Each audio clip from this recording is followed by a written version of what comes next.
আসসালামু আলাইকুম রহমতুল্লাহি ওবরকাত। আলহামদুলিল্লাহ, অবশেষে আখগুলাতে মাটি দেওয়া হয়েছে সার দিয়ে। দেখতে পাচ্ছেন আটি তুলে দেওয়া হয়েছে। আখ, এটা ভিয়েতনামি জাতের আখ। দেখতে পাচ্ছেন, এটা আমার বিল্ডিংয়ের পাশে আখগুলো করা হয়েছে। গতবার ছাদের মধ্যে করা হয়েছিল, এবার ছাদে দিই নাই, তার জন্য নিচে বিল্ডিংয়ের পাশে দিয়ে দিচ্ছি।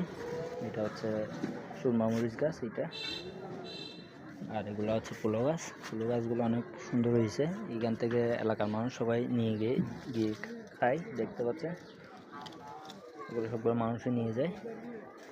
তো দেখতে পাচ্ছেন এই 3-4 এখানে আছে, আর ছাদের উপর আছে কয়েকটা গাছ। বিভিন্ন জাতের গাছ আছে, তো নিজেরা খাই, মানুষও খাই, এরকম করে চলতেছি।